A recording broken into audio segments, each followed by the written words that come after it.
Shalom, selamat pagi. Kiranya kita semua dalam keadaan yang sehat dan baik-baik selalu. Tuhan Yesus selalu menyertai kita. Pagi hari ini saya mau bagikan sebuah renungan terinspirasi dari sebuah cerita yang pernah kita tahu juga Bapak Ibu semuanya, yaitu mengenai sayembara. Ingat cerita Cinderella? Cinderella di mana sang pangeran mencari seorang putri dengan cara mencocokkan pasangan sepatu. 11 sepatu yang dia temukan, kemudian dia mencari siapa pemilik sepatu yang sebenarnya. Ketika dia menemukan pemilik sepatu yang sebenarnya, maka wanita tersebut, gadis tersebut dibawa oleh pangeran ke istana dan menjadi istrinya. Jadi dia bikin sayembara, dia cari tuh siapa pemilik pasangan sepatunya, sepatu kaca. Ingat ya? Nah, ada banyak juga sayembara-sayembara kalau Bapak Ibu lihat di media sosial atau di berita-berita. Ada orang-orang yang mengadakan sayembara untuk apa? Untuk mendapatkan apa yang dia inginkan, gitu. Nah, kenapa saya ngomongin sayembara? Tuhan Yesus juga mengadakan sayembara loh. Dia juga mengadakan sayembara. Di mana ayatnya? Yuk, kita baca di Markus 3 ayat yang ke-35. Demikianlah bunyinya. Barang siapa melakukan kehendak Allah, dialah saudaraku laki-laki, dialah saudaraku perempuan, dialah ibuku.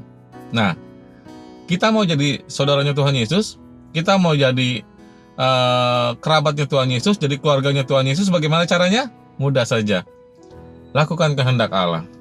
Sepertinya sebuah kalimat yang mudah ya, melakukan kehendak Allah. Tetapi Bapak Ibu, kita semua sudah lama mengikut Tuhan. Coba kita renungkan di hari-hari yang sudah kita lalui. Adakah kita benar-benar melakukan kehendak Allah dalam kehidupan kita? Atau sebaliknya, kita malah lebih kepada mengikuti kehendak kita sendiri, keinginan hati kita, bukannya kehendak Allah yang kita lakukan. Apa sih kehendak Allah? Dia ingin kita menjadi serupa dengan Tuhan Yesus. Ada banyak hal yang sebenarnya kita bisa renungkan sama-sama, kita bisa pikirkan sama-sama. Apa sih selama ini yang menjadi penghalang sehingga kita begitu sulit mengikuti kehendak Allah? Gereja, para hamba Tuhan di gereja kita, Pak Gembala berkali-kali mengingatkan kepada kita untuk kita melakukan hubungan pribadi dengan Tuhan, WPDA. Kita membaca firman Tuhan untuk kita mengetahui kehendak Allah dalam kehidupan kita secara lebih detail.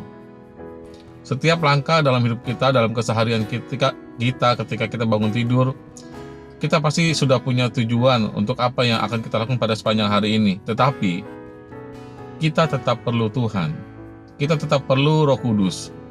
Itulah sebabnya saya mau mengajak kita kembali untuk minta kepada Tuhan. Setiap hari, setiap kita bangun tidur, kita berdoa kepada Tuhan, minta, Tuhan kiranya Roh Kudus beserta dengan kami. Mengingatkan kami dalam setiap langkah keputusan yang kami ambil dalam kehidupan. Tuhan, kami percaya bahwa bila Roh Kudus beserta dengan kami, maka hidup kami, apapun situasinya, kami akan bisa melaluinya dengan baik bersama-sama dengan Tuhan. Bapak Ibu, yuk kita ikutin sayembaranya Tuhan Yesus, melakukan kehendak Allah, sehingga kita menjadi bagian dari keluarga Allah. Mari kita berdoa.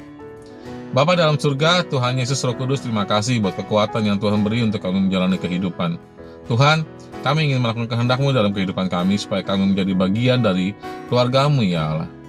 Terima kasih Bapa, terima kasih. Kami percaya Engkau sudah kirimkan Roh Kudus-Mu buat kami, untuk kami melangkah dari hari ke hari Tuhan, di sepanjang hidup kami yang sudah Tuhan karuniakan.